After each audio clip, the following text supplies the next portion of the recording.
Gente, hoje o doutor Leandro Teles, que é neurologista, está com a gente para a gente falar sobre os desmaios frequentes e o problema da síndrome do vaso vagal.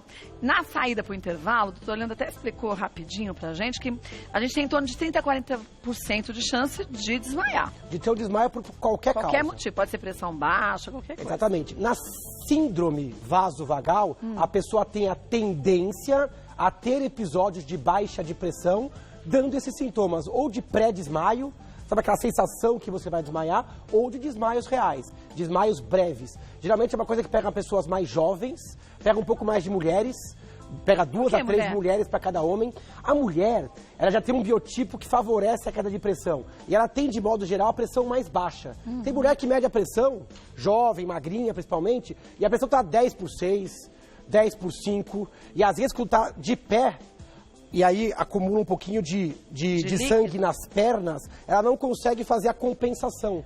Porque aí o sangue não chega no cérebro e ela, desfalece ou desmaia. Por isso que a gente tem que, de vez em quando, ficar se movimentando? Ajuda muito. Ajuda, né? A contração muscular faz com que a pressão aumente e leve o sangue para a cabeça. Tem gente que quando está começando a passar mal, faz um gesto de contração ou dobra a perna, mas o ideal é deitar. Quando você deita... Você não desmaia? Não. Se você estiver num pré-desmaio e você deita, automaticamente o sangue volta a fluir para a cabeça. Se você levantar a perna, se ajuda mais ainda. E aquela história de colocar a cabeça entre os joelhos? Isso pode ajudar, porque você coloca a cabeça numa posição mais baixa.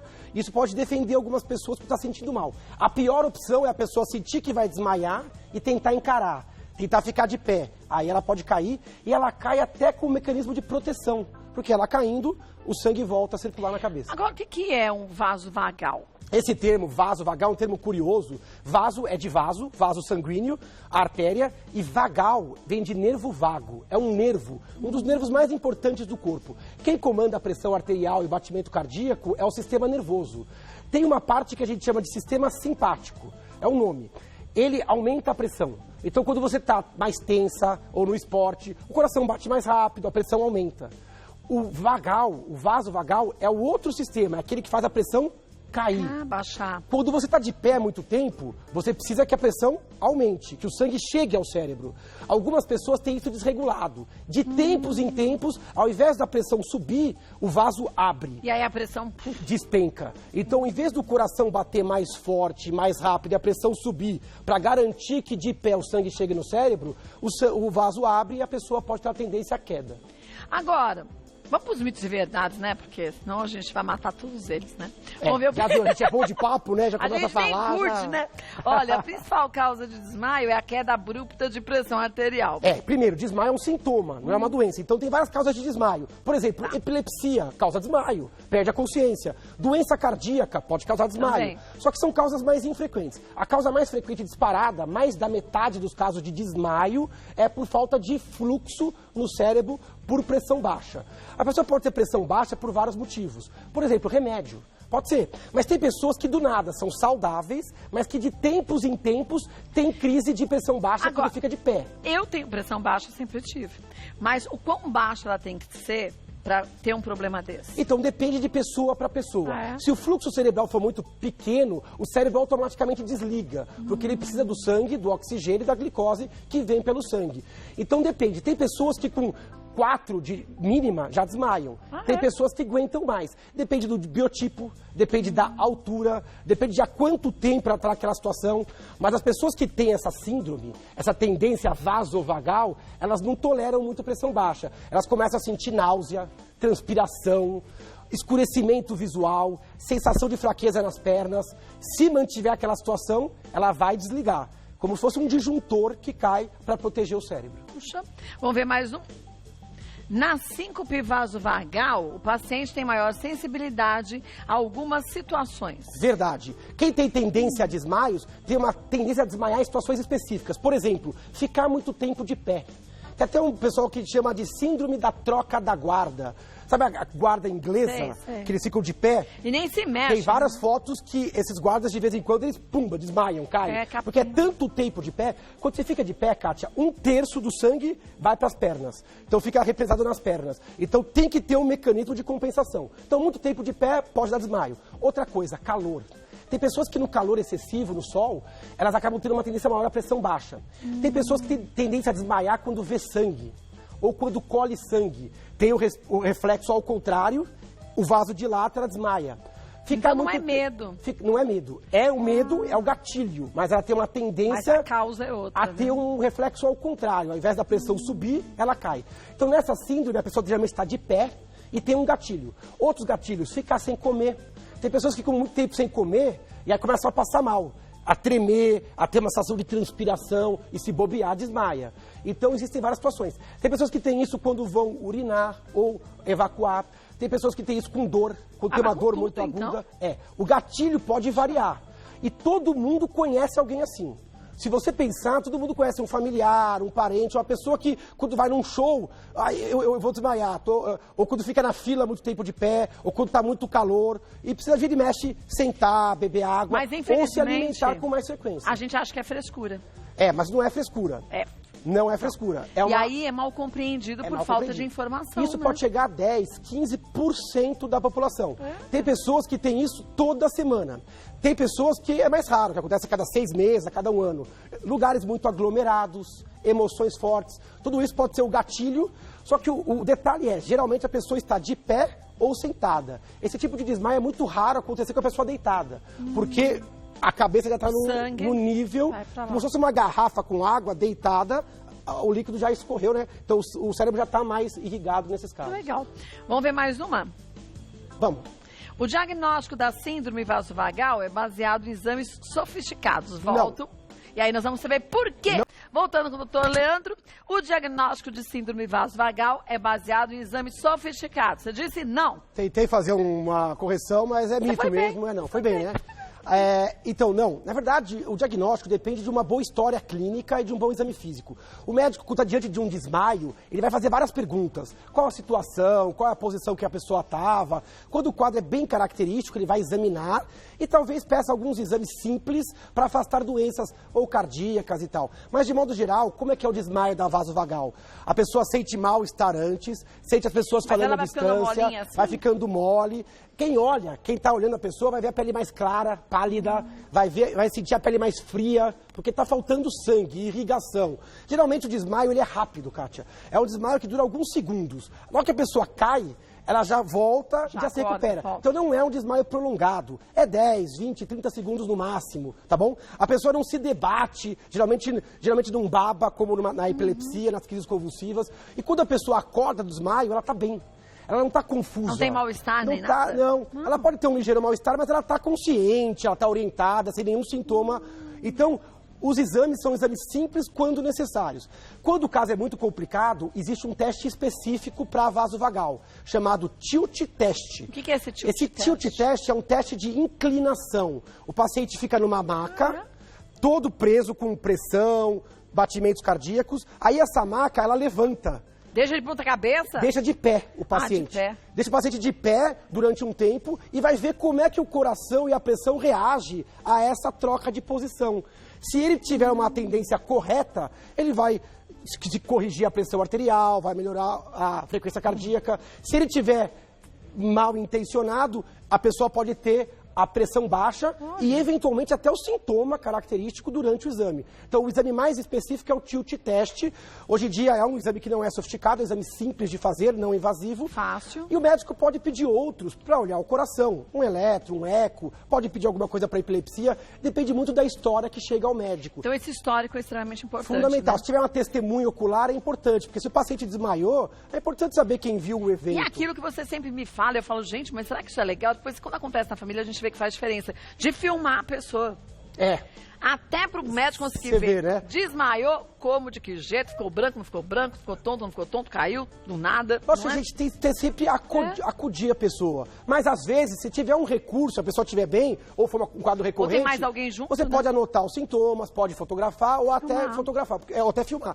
Porque o médico ele vai usar esses dados que ele não tem no consultório. Porque é uma coisa que já aconteceu em outro tempo. E às vezes a gente falando o que aconteceu, a gente pode não ter reparado em alguma coisa sutil. sentiu que é o que vai dar a diferença. O médico fala assim, por exemplo, como é que tava o olho? Aí você não fala, sei, putz, não vi. tava aberto ou fechado? Eu não sei, se a boca tava branca. Revirou? É. Contraiu um lado, o outro lado, entortou a boca. Quanto tempo durou? Ninguém olhou no relógio. Então, cuidado, é importante levar essa informação para o médico, porque o diagnóstico nasce na sutileza. Os desmaios não são todos iguais. Vamos ver mais um? Vamos. Desmaios em idosos são eventos mais preocupantes. Verdade, perfeito, absoluto. Primeiro que a síncope vasovagal, que é um quadro mais benigno, tende a acontecer mais em jovens, não em idosos. Em idosos, o desmaio já é mais preocupante, por quê? Porque, primeiro que um idoso que cai ou que desmaia, já tem um risco maior de uma lesão, uma fratura, um acidente e tal. Segundo que as causas no idoso são mais preocupantes, porque eles podem ter mais doença cardíaca, arritmia, infarto, alteração de válvula, epilepsia. Outro que o idoso às vezes usa remédio. E a interação entre remédios pode dar baixa de pressão também. Então, no idoso, não pode ficar esperando. Teve um desmaio, correr, né? tem que buscar o atendimento de emergência, porque é um sintoma inicialmente preocupante. Vamos ver mais um? Ah, esse é o último? Então já volta. Tá, legal. Chegaram? Vamos ver a primeira, ó. Net, minha sobrinha tem 9 anos, apresenta alguns desmaios. Já fez vários exames, inclusive neurológicos e do coração, e não foi encontrado nada. Pode ser essa síndrome? Eventualmente, sim. Menina, Mas 9 jovem, anos? pode dar. Criança pode ter isso. Aí, para saber, só realmente no atendimento presencial. O médico vai ver como é que foi o desmaio dela, qual foi a situação e qual foi a característica clínica. Mas, olha, exames normais, criança saudável, sexo feminino, novinha, tendência a desmaio, isso pode ser. E como que eu posso evitar isso? Manter a criança bem hidratada, evitar ficar muito tempo de pé, às vezes usar meia elástica, mesmo né? Criança Isso pode novinha. ajudar, controle de calor, mesmo criança novinha, porque a meia elástica ela pode ser Sim. útil dependendo da situação. Se não houver restrição com relação ao sal, às vezes o médico pede para dar um pouquinho mais de sal na dieta, para a pressão ficar um pouquinho mais forte. Em casos mais graves, tem até medicamento, mas isso é exceção. Geralmente o paciente fica bem com medidas simples. Atividade física também ajuda. Mas é importante afastar as doenças mais graves, porque essa é uma doença mais benigna e mais tranquila. Foi bem o que eles fizeram, né? Perfeito. Exames neurológicos, de coração, não deu nada. Procurou ajuda. Mas verdade. crianças podem ter isso, 9, 10, 8.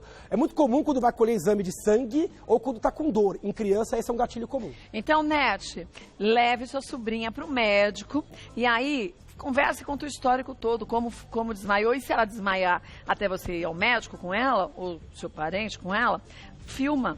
Pode ajudar. E a boa notícia é que há uma tendência da síndrome melhorar conforme a criança vai crescendo. Com o próprio envelhecimento normal, há uma Vai tendência. diminuindo. E ela também começa a reconhecer os sintomas e já se defender no pré-desmaio. Né? Já aprende a deitar, ou aprende a se hidratar, ou sair da situação para não ter o desmaio. Legal. Vamos ver mais uma. Melissa, fico com a pressão baixa com muita frequência e quando faço atividade aeróbica, sinto dores de cabeça e algo como suor frio. Essa dor pode ter relação com a pressão? Eventualmente sim. A gente sempre tem aquele mito, né? A pressão aumenta, a cabeça dói. Mas mesmo a pressão baixa, ela gera um certo estresse, né? Incômodo, né? Então tem pessoas que no exercício podem sentir um pouquinho de tontura ou até sensação de desmaio. Quando você tem uma sensação de desmaio junto com a atividade, isso é um sinal de alarme. Tem que buscar ajuda médica. Por quê? Porque algumas doenças cardíacas, seja genética, seja arritmias, podem se manifestar no esporte. A gente tem, de vez em quando, alguns atletas que, de repente, se descobre uma doença cardíaca. Então, isso é um sinal. Infartam em campo, né? Alguns sinais de alarme são importantes, Kátia. Primeiro, já falamos de um, idoso. Pessoas que têm diabetes têm que procurar ajuda médica, porque pode ser hipoglicemia ou problemas de pressão relacionados ao diabetes. Pessoas que têm tontura com exercício, sinal de alarme. Desmaios muito prolongados, que passam de 30, 40 segundos, tem que procurar ajuda médica imediatamente. Pessoas com histórico familiar de morte súbita ou doença cardíaca. Essa pessoa não pode ficar achando, não, isso é um desmaio normal. Tem que buscar ajuda de um cardiologista o quanto antes. Melissa, então é bom conversar com o teu médico direitinho, né? Pode ser a síndrome vasovagal, pode ter a ver com a pressão, porque é um sintoma que pode ser disso, mas tem que buscar ajuda. Que fica medindo a pressão 24 horas, né? Tem, é o mapa, monitorização ambulatorial de pressão arterial. Ele é útil para diagnosticar pressão alta, mas também pressão baixa. Né? Tem o Holter, que vê o ritmo cardíaco em 24 horas. Hoje tem até aparelhinhos que ficam uma semana com a pessoa. Que legal. Para pessoas que têm sintomas mais infrequentes. Então a medicina hoje ela tem bastante ferramentas de diagnóstico. Né? Então, Melissa, vai buscar um diagnóstico certinho, correto, e aí o melhor tratamento, né? Sem dúvida. Vamos ver mais uma? Danilo, em quais situações o desmaio apresenta mais preocupação? É isso que a gente acabou de falar, idoso, Né? cardiopata, pessoas que usam remédio para pressão alta podem dar pressão baixa. Remédios para arritmia cardíaca podem dar pressão baixa. Remédios para Alzheimer, depressão, remédios para náusea, alguns analgésicos. Então é importante ficar de olho com quem toma remédio. Diabéticos, importante. E quem tem história familiar de doença grave. Por último, o sinal de alarme que a gente falou anteriormente, desmaio relacionado à atividade esportiva. Tá. Tem que buscar ajuda para você não se expor à atividade sem o aval do seu médico, né? Vamos ver a última pergunta, da Cíntia. Quais medicamentos podem favorecer desmaios? Olha, alguns remédios importantes podem favorecer. Os mais importantes disparados são os remédios para pressão arterial. A pessoa regula o remédio, mas às vezes fica forte demais. Ou a pessoa Eu não volto no médico, né? Às vezes, isso que eu ia falar, a pessoa às vezes toma o remédio e passa anos só replicando a receita. Né? Às vezes ela deixou de ser hipertensa já, porque emagreceu, fez exercício ou só envelheceu e a pressão já caiu um pouco.